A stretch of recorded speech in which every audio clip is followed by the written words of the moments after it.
بسم الله والحمد لله وصلوات ربي وسلامه على رسول الله وعلى آله وصحبه ومن والاه وبعد السلام عليكم ورحمة الله وبركاته yan uwana masu albarka da muka saba haduwa da ku ta wannan tasha mai albarka, ina fatan Allah ya fahimtar da mu addininsa, ya daidaita tunani da kuma harshe,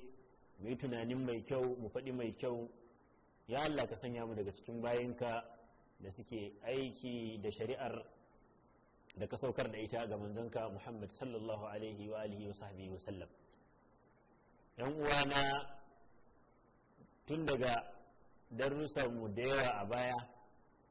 har zuwa yau, in ba ku manta ba, muna magana ne kan topic mai muhimmanci, mai fa'ida ga kowane musulmi, musamman kuma a cikin azumin watan Ramadan, ta yadda muke bayanin as-sawmu haqiqatuhu, ahkamuhu wa mufattiratuhu. Azumi menene haƙiƙaninsa, hukunce-hukuncensa da kuma abubuwan da suke lalata wa mutum azuminsa. lallai mun yi bayanin menene hakikanin azumi, mun ambaci da dama daga cikin hukunce-hukuncen azumi. Mun zo gaba ta kusan ƙarshe wacce a cikinta muke bayanin abubuwan da suke lalata wa mutum azumi da kuma waɗanda ba sa lalata masa. Su abubuwan da suke lalatawa, in ba manta ba, mun yi bayanin abubuwa guda 6 a baya. Sawa'un abubuwa ne da suke shiga cikin jikin mutum ta hanyar baki ko kuma hanci, abinci ne ko abin sha ko kuma abin da aka shaƙa shi ta hanyar as-sa'ud, wato hanci, ko kuma irin dai allurar nan da ake sa mata abinci, a sa ta jijiyan maras lafiyan da ya gagara cin abinci. Mun ce duk waɗannan suna karyawa mutum azumi. Haka kuma abin da ya fita a jikin mutum na kamar wato mani tare da sha'awa da zaɓin mutum ba a cikin mafarki ba, ko kuma jima'i. Haka kuma mun yi bayani kan ƙaho ta hanyar wato fidda jini daga jikin jijiya, yana karya azumin wadda ya fitar da ƙahon da wadda aka fitar masa da ƙahon. Haka mun yi bayanin cewa jini na haiba da na nifasi da ke fita daga jikin mace mai haiba ko kuma mace da ta haihu, shi ma abu ne da yake fita kuma yana karya azumi, kamar yadda hadisan annabi sallallahu alaihi wasallam suka nuna. Kuma bayan azumin ya karye, dole ne daga baya ita mai haiba ko mai nifasi ta kirgi kwanakin da bata azumce su ba, daga baya ta rama su. To dai mun yi bayanin waɗannan abubuwa guda 6 da suke karyawa mutum azuminsa, da kuma hukunce-hukuncen da suke da alaka da su. Kamar na farkon su jima'i, muka ce shi kan har yana da kafara bayan kuma rama wannan azumin, da dai matsaloli da yawa da muka tattauna akan haka.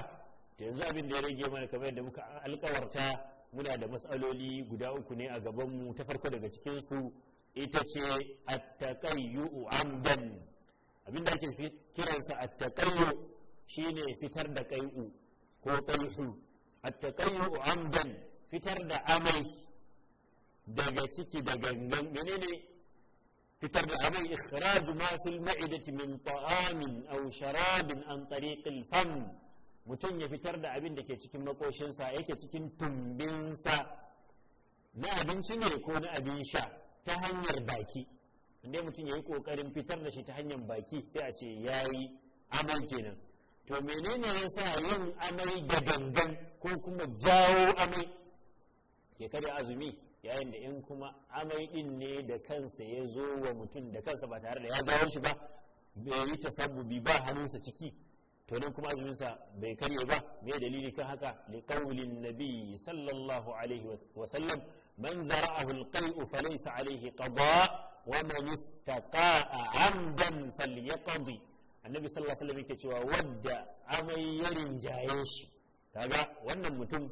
lallai shi bai yi wani kokarin fitar da amai din ba, a'a amai din ne ya rinjayen shi ya fito da kansa, annabi sallallahu alaihi wasallam ya ce to irin wannan mutum kan falaisa alaihi qada'un, babu ramukon wannan azumin da amai ya rinjaye shi a cikinsa. Azumin san wato cikakke ne, ba shi da matsalar wannan azumin bai karye ba. Amma mutum na biyu, wa man istaqa'a man talaba alqai'a, shine istaqa'a, ya nemi amai din ya fito amdan da gangan, annabi sallallahu alaihi wasallam ya ce falyaqdi, to wannan mutum kan dole ya rama azumin sa. Abu Dawud da Tirmidhi da Ibn Majah da Imam Ahmad da Darimi, Hakim kuma ya ce hadisin sahihi ne, ingantacce ne hadisin. Malamai suke cewa abin da ake nufi da zara'ahu a cikin hadisin, man zara'ahu alqai'u, wadda amai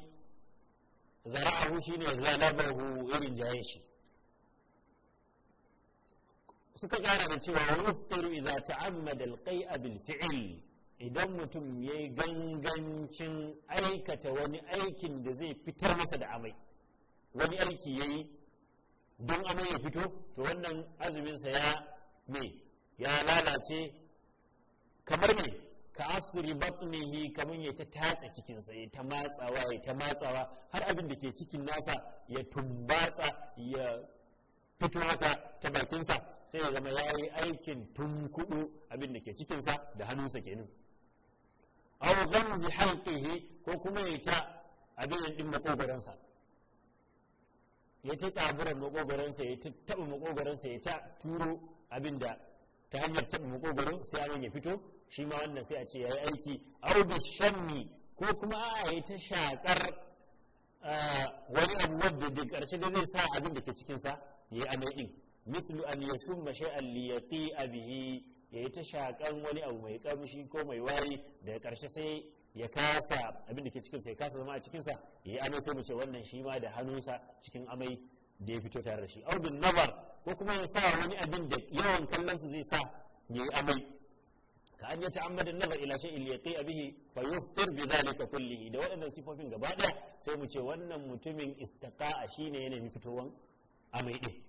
Amma idza hasala al-qai'u biduni sababin minhu, idan aman ya fito ba tare da yana da hannu a cikin fitan aman ba, fa innahu la yadurru, wannan kan bai bata masa azuminsa ba, azuminsa yana nan, azuminsa bai lalace ba.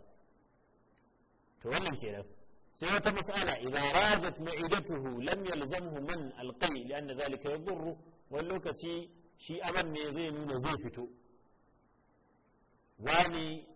abu ya dame shi, yana jin zai samu lafiya ne kawai in aman ya fito, sai aman ya taso haka zai fito, to anan maluma suke ce ba shi da damun ya ta kokarin danne aman ya hana shi fitowa, dan da zalika la yadurru, ko da ya fito din ba zai cutar da shi ba, saboda ba shi yayi kokarin fitar da aman ba, aman ne ya so ya fitar, shi abin da aka hana shi shine an ce kar ya danna amai din ya bar shi ya fito, saboda mutumin da zara'ahu alqai' falaysa alaihi qada'un walakin yatrukuhu. A irin wannan halin aka ce wannan mutumin da amai ya tumbatso masa zai fito, sai ya bar amai din, fala yuhawilu alqai', kar ya yi kokarin ya amai din, wala man'u, haka kuma wala yuhawilu man'ahu, kar ya yi kokarin hana fitowar amai din. Takaice waɗanda wasu matsaloli ne da suke da alaka da fitan amai, da kuma cewa duk da cewa shi amai fita ne na wato abinci daga jiki ba shigansa ba, to dai mun samu a nassin hadisin manzon Allah sallallahu alaihi wasallam cewa idan har mutum shi yayi ta kokarin ya fitar da amai din, yayin wasu dabaru, yayin wasu ayyuka, to azumin sa ya lalace da fitan amai din. Wannan kuma shi ya rusa maganar wasu da suke ce abin da ke lalata azumi kawai shine abin da ya shiga ciki ba abin da ya fita ba, saboda nasoshi sun nuna har abubuwan da suka fita din ma suna iya lalata wa mutum azuminsa. Abu na gaba wanda za mu iya ɗaukarsa, abu na 8 kenan, da ke zama dalilin lalacewan azumin mutum, ba ma azumi kaɗai ba, har ma ibadunsa, sauran ibadunsa shine yin ridda, fita daga musulunci. Shi kuma wani ɗungurubin ɗin bawan ne zai fita daga addini ya koma wani addinin daban, yana cikin musulunci ya ce to ya koma baya, ya bar wannan addini, sai ya zama azumi da yake yi a yinin da yake wani azumin ya bar musulunci, sai ya zama wannan azumin ya lalace. Ridda, me yasa ridda ya zama min al-mufattirat, yana cikin abubuwan da suke lalata mutum azuminsa, limunafatiha lil ibada, saboda yin ridda yayi baran-baran, yayi hannun riga da bautar da bawa yake yi na azumi ne ko na waninsa. Inda yana tsakiyar sallah ne sai ya faɗi kalman kafirci ce kawai shi ya fasa musuluncin nan, shikenan sallarsa ta ɓaci. In a cikin ramadan ne hakan ya kasance azuminsa ya lalace da duk wani abin da yake na ibada, saboda Allah subhanahu wa ta'ala yana cewa la in asharakt la yahbatanna 'amaluk wa laqad uhiya ilayka wa ila alladhina min qablika la in asharakt la yahbatanna 'amaluka wa la takunanna min al-khasirin bal illaha fa'bud wa kun min ash-shakirin. Allah subhanahu wa ta'ala yake cewa idan ka yadda kai shirka to lallai aikinka zai ruguje. Daga cikin ayyukanku da za su ruguje har azumin ramadanan da mai ridda a cikin yininsa. Nas'alullah as-salamata wal afiya, na'udhu billahi min an nadilla aw nudalla aw nazilla aw nuzalla aw najhala aw yujhala alaina, wa na'udhu bihi subhanahu wa ta'ala min al-hawri ba'da al-kawr. Muna fatan Allah ya kare mu daga fita daga addini bayan muna cikinsa. Lallai shi ma dai wannan abu ne daga cikin abubuwan da maluma suke ambatawa cewa samuwansa yana lalata wa mutum azuminsa. Abu na gaba wanda shine abu na tara na ƙarshe, wanda daga shi sai mu ɗan yi ta'aliki kan wasu mas'aloli sai mu rufe wannan darasi, shine niyyatul fitr. Lallai jama'a in ba ku manta ba mun ce azumi shine kamewa da barin ci da sha da sha'awa da biyan bukata tun daga fitowar alfijir har zuwa faduwar rana. Wannan shi ake kira azumi, da sharaɗi guda ɗaya ƙari akan haka tare da niyya. Wato idan da mutum zai iya ci ya ƙi ya sha ya ƙi ya biya bukata tun daga fitowar alfijir har faduwar rana ɗin, sai dai kuma bai yi niyya ba, wani mutum bai azumi ba. Kenan dole a haɗa kamewa ɗin da niyya. To shi kenan wani ne cikin yinin ramadan sai ce ya warware niyyan nan da ya yi na azumi, ya fasa ba niyya. To azumi kuma yana da rukuni guda biyu, rukunin kamewa ga barin ci da sha da jima'i, sai kuma rukuni na biyu yin niyya cewa wannan kamewan da aka yi an yi shi ne da nufin bautawa Allah subhanahu wa ta'ala. Sau da yawa mutum yakan iya ci ya sha, yakan kusantan iyalinsa ba don komi ba, sai don yana da in ya ci a cikin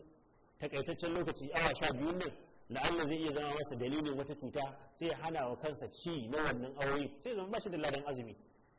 Zai samu ladan azumi ne kawai idan ya zama ya kame gabarin ci da shan da kuma biyan bukata da niyyar bautawa Allah subhanahu wa ta'ala shi kadai, saboda Allah subhanahu wa ta'ala ya yi umarnin a bauta masa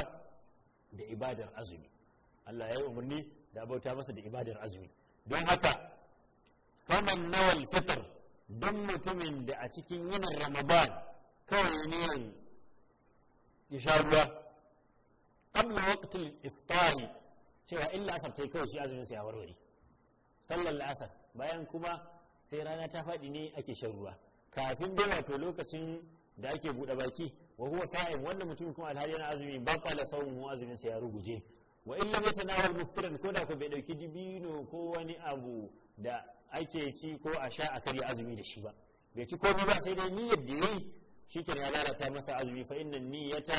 ahadu rukunai as-siyami, niyya ɗaya ne daga cikin rukunai biyu na azumi. Rukuni na biyun kuma shine kamewa gaban ci da sha da kuma biyan bukata. Sai da na qabaha, idan ba ya warware niyyarsa qasidan al-fitr, da nufin ya karya azumin sa da warware niyyar,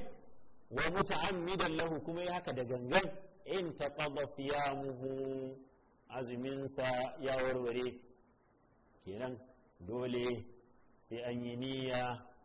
kafin a ce azumin bawa ya abina. To dai wannan kenan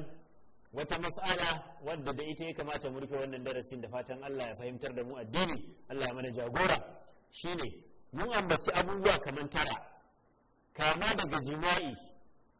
da kuma fitar da mani da sha'awa cikin zaɓin bawa ba wai a mafarki ba, ci da sha. Na hudu, abin da ke ɗaukan hukuncin ci da sha kamar wato allurar nan da ake sa mata abinci, sa'an nan a yi ta mutum saboda rashin lafiya da cewa ya kasa cin abinci. Abu na hudu kenan. Na biyar, yin ƙaho. Na shida, jawo amai da gangan. Na bakwai, fitar jinin haiba ko nifasi. Na takwas, yin ridda. Na tara, bawaye niyan cewa ya warware niyyarsa na azumi, wato ya fasa niyyar. Waɗannan abubuwan kafin su zama sun warware azumi, in banda warware niyyar azumi din da kuma ridda, galibin waɗannan abubuwan suna warware wa mutum azuminsa ne da sharuɗa guda uku. shi yasa malamai suke cewa المفطرات السابقة ما عدا الحيض والنفاس كتير جنين حيلة جنين نفاس سورا كتير جدا كتير نيا شروا الحال اللي كتير شروا بيبا كتير كما جنين حيلة نفاسي جنين حيلة نفاسي yana zuwa azumi ya warware haka wanda ya niyan ya warware azuminsa yana yin niyyar cin abincin ko da bai ci abinci ba shi ke azumin sa ya warware. Haka mutumin da ya ridda daga yin riddansa azumin sa ya lalace. To sauran wahiyar jima'a, saduwa da mace ko saduwan azzakari cikin farji da kuma zubar da mani wal inzal, zubar da mani da sha'awa ba kuma a cikin barci ba. Hakan kuma ya kasance ne bil mubashara ta hanyar wato rungumar mace da kuma mas'alan ci da sha a cikin yinin azumi da kuma mas'alan abin da ke daukan wato hukuncin mai ci da sha kamar dai allura da ake sa mata abinci a ciki da ƙaho da kuma yin amai. To ka sani waɗannan abubuwa kusan shida din la yufattiru sa'ima shay'un minha illa idza tanawalaha, sai in ya aikata ɗaya daga cikin su aliman, yana mai sanin cewa amfani da ɗaya daga cikin waɗannan abubuwan yana kare azumi.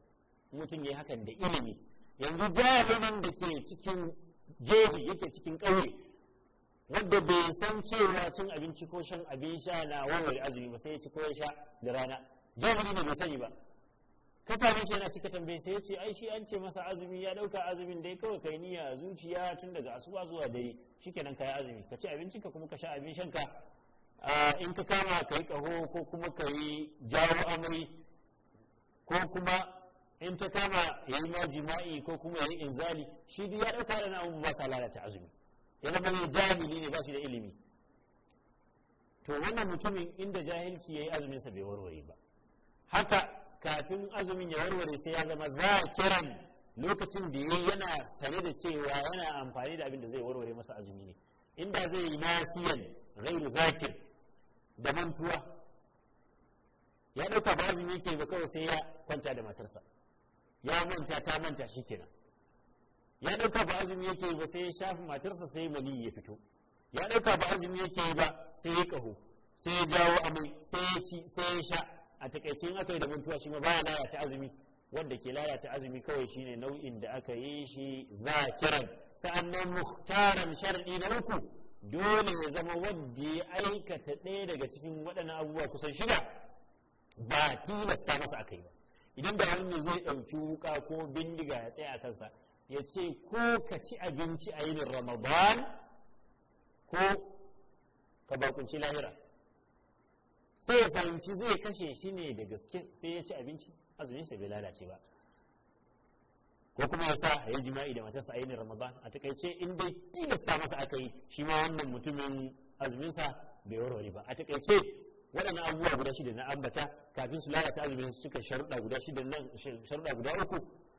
Bayanin kuma da dalilan kowanne, na farko an yakuna aliman, ya zama ba da jahilci yayi ba, fa in kana jahilan lam yuftir, azumin sa da warware ba saboda faɗin Allah rabbana la tu'akhidna in nasina aw akhtana, qala Allah fil hadith qad fa'alt. Hadithi Imam Muslim, Allah subhanahu wa ta'ala yake cewa na aikata. Idan kuka yi abu cikin mantuwa, idan kuka yi abu cikin mantuwa to shikenan Allah subhanahu wata'ala ya abin ɗinku ba zai kama ku a kansa ba, ko kuma kuka yi abu da khata kuskure da faɗin Allah subhanahu wata'ala wa laysa alaikum junahun fima akhta'tum bihi, abinda kuka yi shi cikin khata walakin ma ta'ammadat qulubukum, wanda kuke da kunci a kansa shine abinda zukatanku suka yi gangancin aikata shi. Kana Allahu ghafurur rahima. Wa sawa'un kana jahilan bil hukmi shar'i, in an ce wani jahili ne ya aikata abin nan da jahilci, wato bai san hukuncin shari'a ne kan wannan abin ba, bai san cewa cin abinci ko shan abin sha ko jima'i ko inzali ko amai ko kaho na lalata azumi ba, ya jahilci hukuncin. Shikenan sai aikata, sai aka ce masa ai yana lalata azumi bayan ya aikata, shikenan sai mu ce tunda ya jahilci hukuncin ba matsala. Misal an yadhunna anna hadha shay'a غير مفطر فيفعله أو جاهلا بالحال، ko kuma jahilci lokacin da yake ciki, ya manta cewa a Ramadan yake ciki, ya manta a Ramadan yake ciki, ya dauki abinci ya ci da mantuwa. ai bil waqt mithl an yadhunna anna al-fajr lam yatlu fa yakul wa huwa tali, ya dauka cewa asuba ba ta yi ba sai ya ci abincinsa, yana gama cin abinci sai ya tabbatar cewa ashe fa asuba ta yi, shikenan bai san lokacin ya abin bane ba komi. Aw yadunna anna shamsa qad gharabat, ko kuma wajen faduwar rana ne ya dauka cewa ta fadin fa yakul, sai ya gama buɗe baki ya gama cin komi sai ya gano cewa ashe ranar nan bata fadi ba. wa hiya lam taghrib fala yuftir fi dhalik, a takaice azumin sa ba zai lalata, waɗanda ba su lalata masa azumi ba. Saboda me an ruwaito daga Adi ابن حاتم رضي الله عنه يأتي لما نزلت هذه الآية وكلوا واشربوا حتى يتبين لكم الخيط الأبيض من الخيط الأسود من الفجر ثم أتموا الصيام إلى الليل. دون آية تسوكا شوى كوشي كوشا حرسي farin zare ya bayyana muku daga bakin zare daga alfijir, sai kuma ku cika azumin ku har zuwa faduwar rana zuwa dare. Yace da wannan ayan ta sauka aka ce farin zare bayyana da bakin zare, sai na fahimci cewa na ɗauki zare guda biyu na sa su a ƙarƙashin filona, sai in tashi sai in ɗauko su da baki da fari. Idan na gane farin daga bakin to lokacin daina cin abinci yayi, in ban gane ba ko da safiya ta yi in dai ba zan iya tantance wane ne fari wane ne bakin ba, zan ta cin abinci na. Yace amat ila iqalaini, sai na ɗauki igiyoyi guda biyu, ahadihima aswad, ɗaya baki, wal akhar abyad, dan ko fari, faj'altuhuma tahta wisadati, na sa su karkashin filona, waj'altu anzuru ilayhima, sai in tashi in duba, in ban gane su ba in ci gaba da cin abinci na. falamma tabayyana li al-abyad min al-aswad amsakt, lokacin da na gane cewa wannan shine fari wannan kuma shine baki, yace sai na tsayar da cin abinci a haka. to shikenan falamma asbahtu ghadawtu ila rasulillahi sallallahu alaihi wasallam, yace da nawayi gari a yadda na fahimci ayar kenan, sai ta wajen manzon Allah sallallahu alaihi wasallam fa akhbartuhu billazi sana'at, nace ga abin da fa nayi jiya, zare guda biyu na sa a karkashin katifa na, lokacin da na iya gane farin daga bakin sai nace to lokacin daina cin abinci yayi. sai annabi sallallahu alaihi wasallam yake ce masa inna wisadaka idhan la'arid in kana al-khayt al-abyad wal aswad tahta wisadik innama dhalika bayadun nahar wa sawadul layl. shi wannan hadisin Imam Bukhari da Muslim suka ruwaito shi. Annabi sallallahu alaihi wasallam ya ce lallai shi ka filon kadin nan yana da fadi, ya masa dai wani abu na raha da sa mutum dariya da kuma mizah, cewa in kana al-khayt al-abyad wal aswad tahta wisadik, idan suna karkashin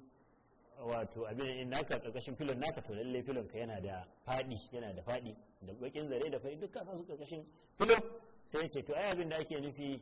ana nufin hasken yini ne da kuma duhun dare, kenan idan hasken yini ya bayyana daga cikin duhun dare to wannan lokacin daina cin abinci yayi, wato lokacin alfijir ya keto kenan. to kaga wannan mutum faqad akala adiyun ba'da tulu'il fajr, tabbas ya ci abinci bayan alfijir ya keto. walam yumsik hatta tabayyana lahu al-khaytan, bai daina ci ba har sai da zare guda biyu suka bayyana masa, wannan fari wannan baki. ولم يأمره النبي صلى الله عليه وسلم بالقضاء، النبي صلى الله عليه وسلم بيتي كرامة ونن أزمين با، لأنه كان جاهلا بالحكم، سبيل يا جاهل شي حكمشن. عن سامو دقى أسماء بنت أبي بكر رضي الله عنه أنها قالت أفطرنا في عهد النبي صلى الله عليه وسلم يوم غيم ثم طلعت الشمس. أو ترانا زامن من الله صلى الله عليه وسلم mun yi buɗe baki mun ɗauka cewa magriba ta yi muka yi buɗe baki saboda kasancewa a wannan yini ne da aka yi hazo mun gama buɗe bakinmu sai kawai ga rana ta fito ashe ba ta faɗi ba ta bayyana mana ta fito daga wannan wato abin da ya lullube ta na gajimare din kenan to ita ma walam tazkur ita bayar Allah nan bata ambata cewa annan nabi sallallahu alaihi wasallam amarahum bil qada cewa dole su rama wannan azumin da suka abin din sa ba a takaice idan mutum yayi irin wannan abin da jahilci insha Allah ba komi akan su ba komi akan sa na ramuko لأنهم كانوا جاهلين بالوقت ولو أمرهم بالقضاء لنقل باب حديثي يقولون سوى أنت سرامة كما سرامة لأنه مما تتوفر الدواعي على نقله لأهميته ده هكذا يفعلوا تبس da sahabbai suna riwaito abin da ma bai kai wannan muhimmanci ba ومثل ذلك لو أكل بعد طلوع الفجر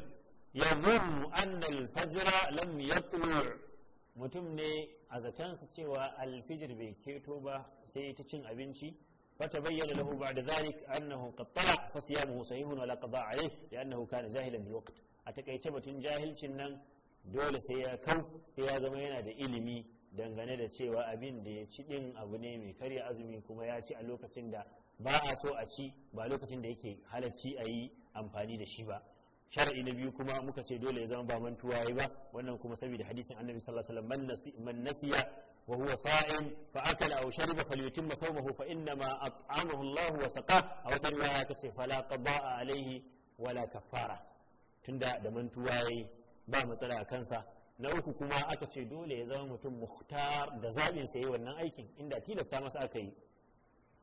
shikenan ba komai a kansa fa siyamuhu sahih wala qada alayhi bara muku dan Allah subhanahu rafa'a al-hukma amman kafara mukrahan mutumin da ya kafirce aka tilasta masa ya ga alaman mutuwa sai ya faɗi kalmar kafirci Allah ya ce to bai kafirce ba balle kuma matukar akwai imani a zuciyarsa balle kuma mutumin da azumi ne aka tilasta masa ya karya ayar take nuna haka man kafara billahi min ba'di imanihi illa man ukriha wa qalbuhu mutma'innun bil iman don haka fa idza rafa Allah hukm al-kufr amman ukriha alayhi fama dunahu aula kaga kenan duk wanda ya karya azumi aka tilasta masa ya karya azumi Allah ya dauke masa hukuncin shi yafi cancanta fiye da waccan wanda ya faɗi kalman kafirci aka ce bai kafirce ba falau ukriha ar-rajul aw falau akraha ar-rajul zawjatahu mu dauka da mutum ne zai tilasta wa matarsa da karfi alal wata sai ya take ta ya kuma take ta din a Ramadan wa hiya sa'ima fa siyamu hasahi ta sani azumin ta yana nan ingantacce bai ɓaci ba wala qada alaiha kuma ba za ta rama ba saboda tilasta mata aka yi wala yahillu lahu ikraha shi kuma haramun ya aikata dan bai halatta ya tilasta ta sai ya sadu da ita ba alal wata wa hiya sa'imatun illa in samat tatawuan sai dai azumin nafila take ba na Ramadan ba shi kuma yana bukatan ta sannan ba ta nemi izinin sa bai gani iznihi wa huwa hadir yana gari ta san zai iya bukatunta walau tara ila jawfi as-sa'imi ghubarun aw dakhala fihi shay min al-ma' bighayri ikhtiyarihi fa siyamuhu sahihun wala qada' alayh haka idan da wani abu zai tilasta wa kansa shiga jikin mutum ruwa ne ya shiga cikin bakin mutum ya shiga cikin sa ba shi ya zabi hakan ba ko kuma wata iska ta shiga ta bakin sa tare da haka ta shiga cikin sa walau tara ila jawfi as-sa'imi ghubarun aw dakhala fihi shay min al-ma' bighayri ikhtiyarihi ba shi ga dama ba fasiyamuhu sahihun wala qada alayh a takaice waɗannan dai su ne sharuɗa guda uku da malamai suka ambata ga abubuwa shidan nan sai abu kowane daga ciki ya cika sharuɗa guda uku din kafin a ce azumin bawa yayi me ya lalace mu sani jama'a sa kwalli baya lalata wa mutum azumi sa magani a ido baya lalata wa mutum azumi haka kuma sa magani ta kunne haka kuma sa magani a cikin rauni a kafa ko a hannu ko da ko mutum ya ji ɗanɗano ko gafin wannan magani a maƙogaransa saboda waɗannan dukansu ba ci bane ba sha bane jama'a saboda ƙwarewar lokaci a nan za mu tsaya idan Allah ya kama wani darasi za mu tattauna akan abubuwa da suke da alaƙa da goman ƙarshe da su itikafi da mas'aloli masu kama da wannan da hukunce-hukuncin da ke cikin su wallahu alam wa sallallahu wa sallim wa barik ala nabiyyina muhammad wa ala alihi wa sahbihi ajma'in wallahu ta'ala alam